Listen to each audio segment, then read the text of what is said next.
This question comes from Lucas G in Encinitas, California. What is earnest money, and does it matter how much we put down? Does the seller benefit from more earnest money or less earnest money? It was actually a very long question. We summarized it for you, but that's the gist of it. Lucas, if I missed any part of this, feel free to email us at team@steveolsongroup.com and I can clarify from you. First off, what is earnest money? Earnest money is an amount of money that a buyer puts into escrow. The buyer does not give it to the real estate agent, does not give it to the other client. They put it into escrow, a neutral third party, to hold in good faith to settle the property. Meaning, if the buyer in any event defaults on the property, that is the buyer's at risk to the seller saying, hey, we're serious on this property. Now, the next question you're probably asking is, how much money should I put down? The seller financially at closing does not benefit one way or another based on the amount of earnest money you put down. So if you put down 50% earnest money, which you would never do, the seller makes no more money at closing because the amount of money you put as earnest just converts into down payment and closing costs. That's all this is, right? Now, in the event of a breach, if you just decide on day 27, hey, I've got cold feet, I've got no other reason to cancel this deal, I just want out because it just doesn't feel right, you're at risk for canceling that contract is whatever amount of money you put into earnest money when you went under contract. Now, there's some rules that I will tell you. The age-old average for earnest money since the beginning of time was somewhere between 1% and 2%. And it's kind of universally thought that the more money you put in earnest money, the more serious you are. The less money you put in earnest money, the less serious you are. If you're somebody who's selling your home right now, you want to work with somebody, you want to go under contract with somebody that's very well qualified and very stable, because it can be very stressful to take the home off the market for 30 to 45 days only to find out we have to put it right back on the market because like this weird thing of people thinking like, oh, it's back on the market, there must be something wrong. No, there's nothing wrong. Just the buyer couldn't qualify for the loan, right? But we still have to go through all that. It's a big pain.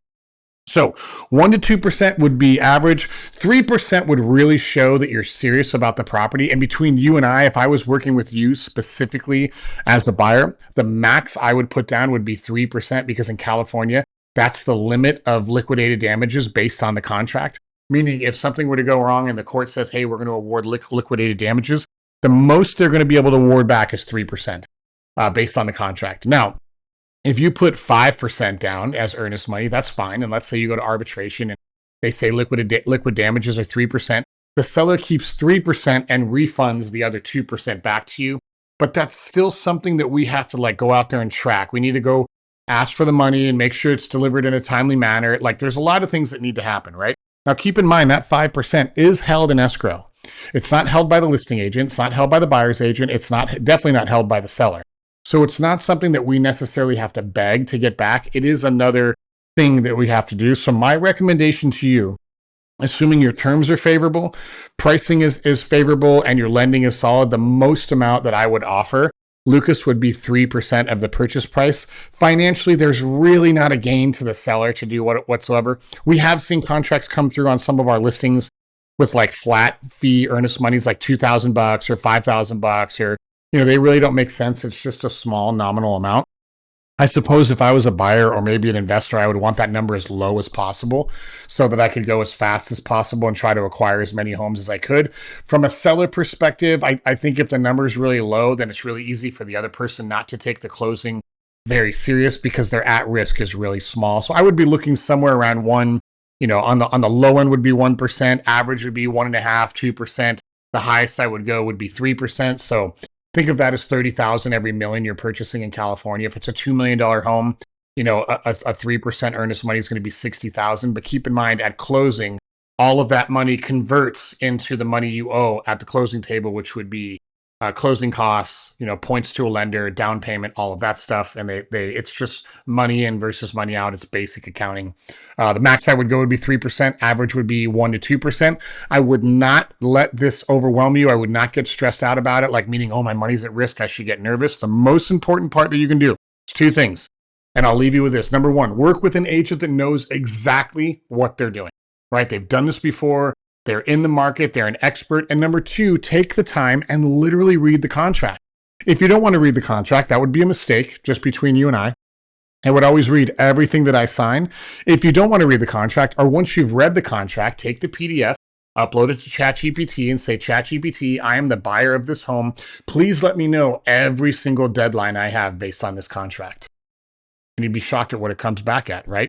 ChatGPT, oh, on this day you owe this day you owe this day you owe this, closings on this day, this is that. Like, it will analyze the entire contract. You can ask ChatGPT, hey, here's my contract.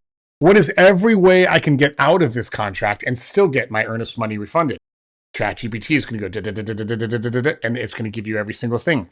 There's nothing that is going to be more secure than you knowing the contract. Now, your real estate agent should know the contract, but we don't ever want to take the onus of our responsibility to what we have to do for that and just put it on somebody else. We always want to read the contract so we know exactly where we're going for that. It's super important. Run it through ChatGPT. Ask ChatGPT as many questions as you want on it. You can do this with Claude. You can do it with Manus. You can do it with Gemini. They all do a really good job with this. And I think it may shock you at how easy buying a home is and all the deadlines that you have. So 1 to 3%, 3 would be the high end, 1 to 2 would be average. Under 1, I don't think listing agents are going to take you very seriously, so I wouldn't even go down that road.